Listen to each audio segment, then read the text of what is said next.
سب سے پہلے خبر شامل کرتے ہیں۔ مسلم لیگ نون کے قائد اور سابق وزیر اعظم نواز شریف نے کہا ہے کہ عدلیہ نے نظریہ ضرورت ایجاد کیا اور ڈکٹیٹرز کو خوش آمدید کہا۔ سماجی رابطے کی ویب سائٹ پر جاری کیے بیان میں نواز شریف نے لکھا کہ عدلیہ نے عامریت کو قانونی جواز اور لاڈلے کو صادق اور امین کا سرٹیفکیٹ دیا۔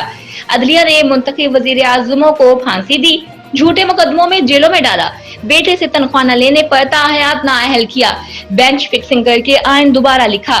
نون لیگ کی قائد نے مزید کہا کہ بدقسمتی سے ہمارا نظام انصاف دنیا میں 140 میں سے 129 نمبر پر آ گیا ہے۔ چند معزز جج صاحبان واجد ہیں کہ ہم نے ہر صورت 140ویں نمبر پر ہی پہنچنا ہے۔ خدیجہ شاہ کو انسداد دہشت گردی عدالت نے 7 دن کے لیے شناخت پریڈ پر جیل بھیجنے کا حکم دے دیا۔ جناح ہاؤس لاہور میں جلاؤ گھیراؤ اور توڑ پھوڑ کے کیس میں تحریک انصاف کے رہنما کو لاہور کی عدالت میں پیش کیا گیا، جس پر عدالت نے اب انہیں شناخت پریڈ مکمل کر کے دوبارہ 30 مئی کو پیش کرنے کا حکم دیا ہے۔ خدیجہ شاہ کو چہرہ ڈھانپ کر کمرہ عدالت میں پیش کیا گیا۔ عدالت نے خدیجہ شاہ کو کمرہ عدالت میں شوہر سے ملاقات کی اجازت بھی دی۔ انسداد دہشت گردی عدالت کی جج امبر گل نے پولیس کی درخواست پر سماعت کی۔ عدالت میں پولیس نے خدیجہ شاہ کو شناخت پریڈ کے لیے جیل بھجوانے کی استدعا کی تھی۔ عدالت میں پولیس نے کہا کہ خدیجہ شاہ کیس کے تفتیشی افسر ہائی کورٹ میں مصروف ہیں۔ عدالت نے خدیجہ شاہ اور ہما سعید کی حاضری مکمل کی اور دونوں خواتین کو واپس لے کر جانے کی اجازت دیتے ہوئے مزید کارروائی کچھ دیر کے لیے ملتوی کر دی تھی۔ گزشتہ روز خدیجہ شاہ کو گرفتار کیا گیا تھا، جو سابق وزیر خزانہ سلمان شاہ کی صاحبزادی اور سابق آرمی چیف جنرل آصف نواز جنجوعہ کی پوتی ہیں۔ آخرکار سفر اختتام کو پہنچا۔ سابق وفاقی وزیر فواد چودھری کے پی ٹی آئی اور عمران خان کا ساتھ چھوڑنے پر ان کی اہلیہ ہبا چودھری نے اپنے جذبات کا اظہار کر دیا۔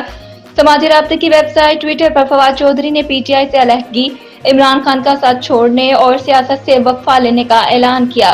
اسی بیان پر ہبا چودھری نے رد عمل دیا اور کہا کہ آخرکار سفر اختتام کو پہنچا۔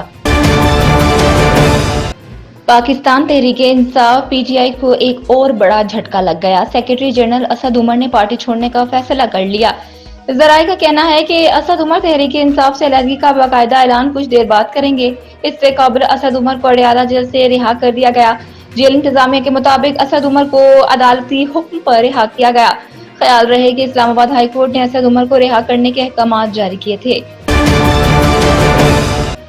چیئرمین پاکستان تحریک انصاف عمران خان نے کہا ہے کہ جلاؤ گھیراؤ پر جب بھی تحقیقات ہوں گی ثابت ہو جائے گا کہ یہ پری پلان تھا۔ حیرت ہے، ظلم پر کسی بھی انسانی حقوق کی تنظیم کی آواز تک نہیں نکل رہی۔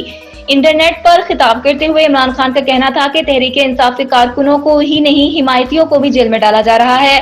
تحریک انصاف کے 10,000 سے زائد کارکنوں کو جیل میں ڈالا گیا ہے۔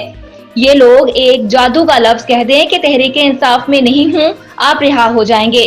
عمران خان کا کہنا تھا کہ جیل میں قید کارکنوں کو کھانا نہیں دیا جا رہا، وکلا سے ملنے نہیں دیا جا رہا۔